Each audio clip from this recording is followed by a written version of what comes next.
السلام عليكم ورحمة الله وبركاته، حبيباتي في الله. يا رب تكونوا جميعا بخير وفي أحسن حال، اللهم أمين. ازيكم يا بنات؟ عاملين ايه؟ إن شاء الله يا رب تكونوا جميعا بصحة وسعادة وراحة بال. يسعد أوقاتكم جميعا يا رب بكل خير وبركة. إن شاء الله النهاردة هنعمل مع بعض روتين كده، روتين المسائي من بعد الساعة 1. خلاص كده، أنا كنت الصبح عملت روتين في البيت وكنت منضفاه وغسلت المواعين.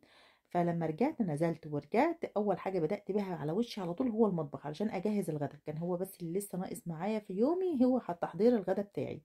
فدخلت على المطبخ، اول حاجه عملتها ان انا كان عندي المواعين بتاعتي رجعتها في اماكنها عشان اخلي الحوض عندي لما اجي اشتغل. لان طبعا هعمل الغدا هيطلع عندي مواعين مش نظيفه، هغسلها هحطها فين؟ لازم طبعا ارجع المواعين بتاعتي اللي اتصفت في اماكنها علشان اخلي مكان للمواعين الجديده اللي هتطلع. ده اكيد لازم يطلع معانا مواعين. وبما اني كنت منضفه البيت الصبح بقى وعامله له تنظيفه كده ومظبطاه ومسحاه، بحب بقى في اليوم اللي انا بكون مسحه فيه البيت ان انا اشغل بخور.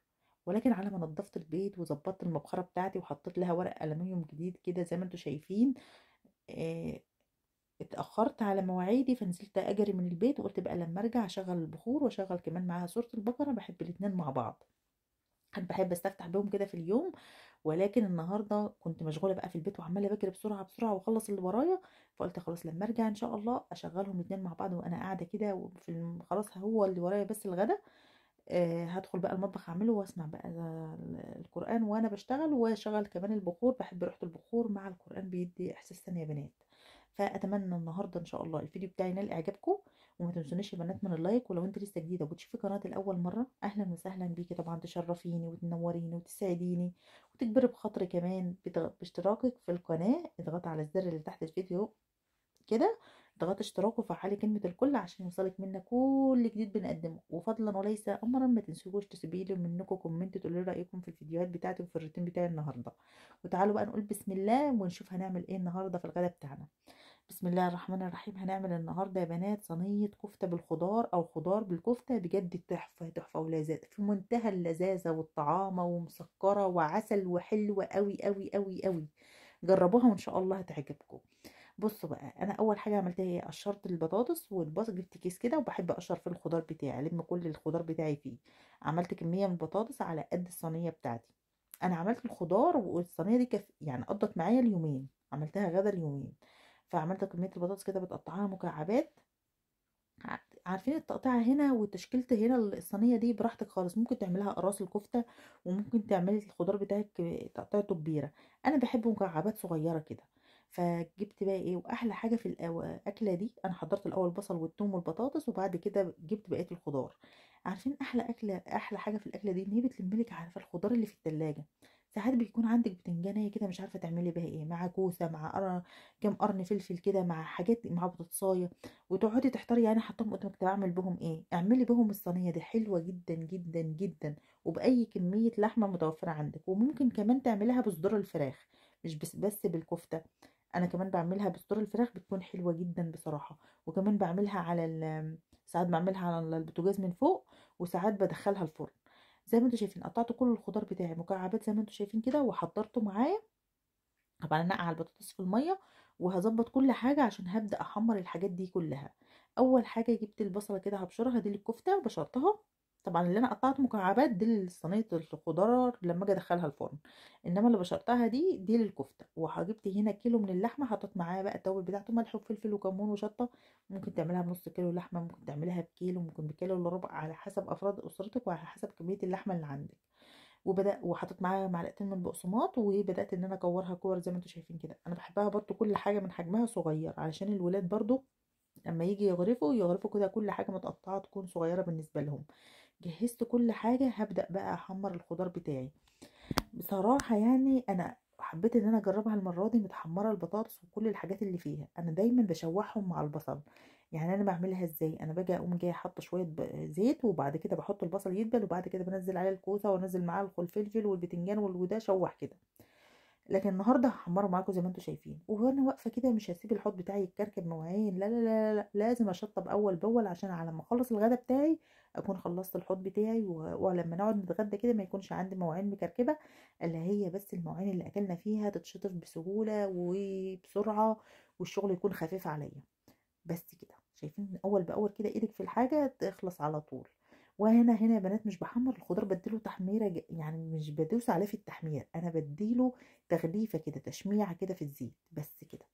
يعني انا هنا حمرت اول حاجه البطاطس. وكمان البطاطس يا بنات لما تيجي تشتري البطاطس بتاعتك، هات البطاطس بتاعه الطبيخ، في بطاطس للتحمير وفي بطاطس للطبيخ. اللي في بتاعه الطبيخ لما بتطبخي بيها بيكون طعمها احلى كتير من بتاعه التحمير. بتاعه التحمير بتكون ناشفه شويه. هنا معايا علبه من الطماطم، انا بستعمل طبعا الطماطم المعلبه زي ما انتم عارفين، حطيتها علبه هنا في الخلاط. طبعا انا مش هسبك، انا بما اني حمرت الخضار او قليته في الزيت فانا عندي كميه زيت كفايه، فانا مش هحط زيت تاني واسبك الصلصه، لان هعمل الصلصه بتاعتي كده. انا بحب كمان او ساعات اعملها ني في نيه وادخلها الفرن. ولكن النهارده بما ان انا واحط معاها شويه زيت زيتون. ولكن بما ان النهارده محمره الخضار فانا مش هضيف اي زيت للصلصه بتاعتي. انا ولا الصينيه بتاعتي خالص، هو بس الزيت اللي انا حمرت فيه الخضار. هنا حطيت في الخلاط علبه طماطم، معلقه كبيره من صلصه الفلفل، متوفر عندك صلصه الطماطم حلو جدا. وحطيت معاها ملح وفلفل وكمون وشطه توابل اللي انت بتحبيها. وحطيت كمان مكعبين من مرقه الخضار. عندك مرقه لحمه حلوه جدا، مرقه فراخ حلوه جدا، المتوفر عندك ضيفيه. وضفت هنا تلات فصوص توم، 4 زي ما تحبي التوم.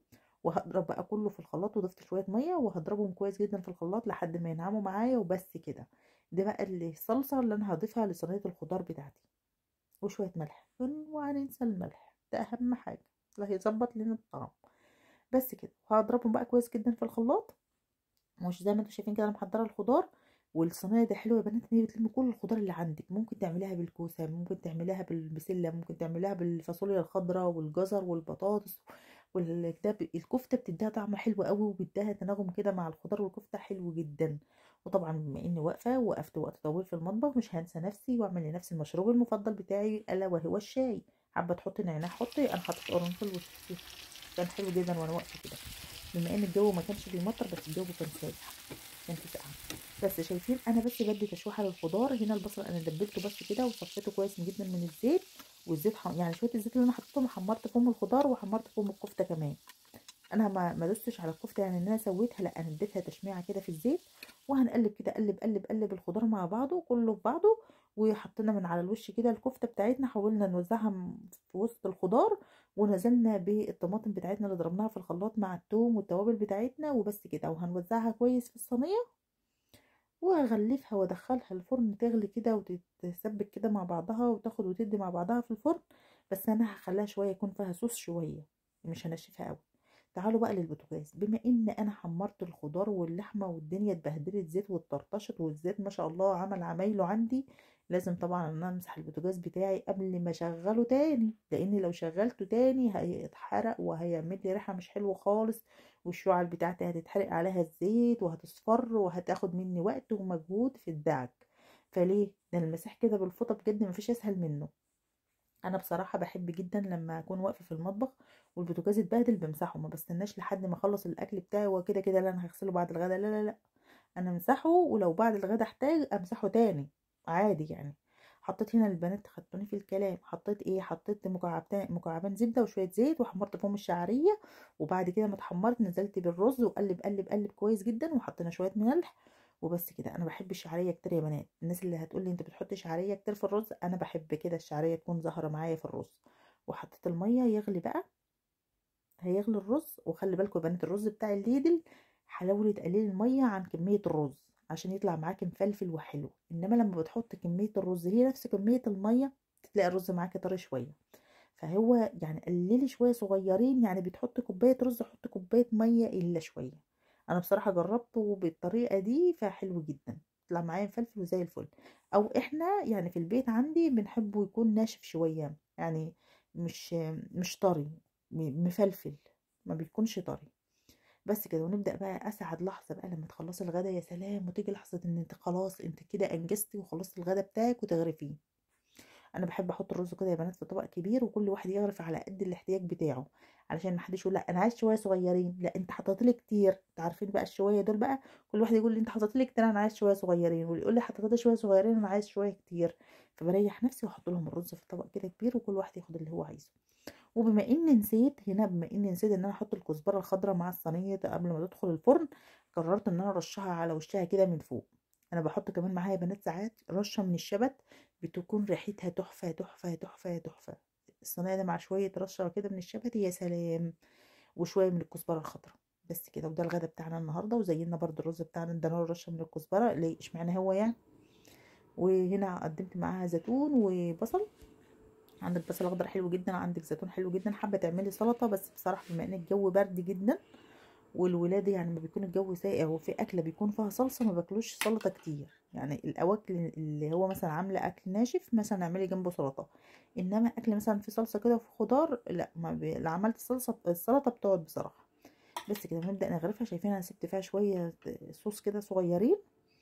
ويا سلام يا بنات، بجد كانت عسل عسل عسل عسل في منتهى اللذاذه كده. حاجه كده كلها لذاذه وكلها استمتاع وطعمها تحفه. هنبدأ بقى نغرف بقى الرز كده. كل واحد يحط بقى كمية الخضار اللي هو عايزه مع الكفتة بتاعته والرز. وبس كده وبألف هنا. واتمنى ان شاء الله النهارده الفيديو بتاعي ينال اعجابكم. وما تنسونيش من لايك وشير وسبسكرايب للقناه فضلا وليس امرا يا بنات. وشيروها مع اخواتكم، مع اصحابكم، مع قرايبكم، مع حبايبكم، مع اي حد. شيروها ليه. واشوفكم بخير وعلى خير في فيديو جديد. والسلام عليكم ورحمة الله.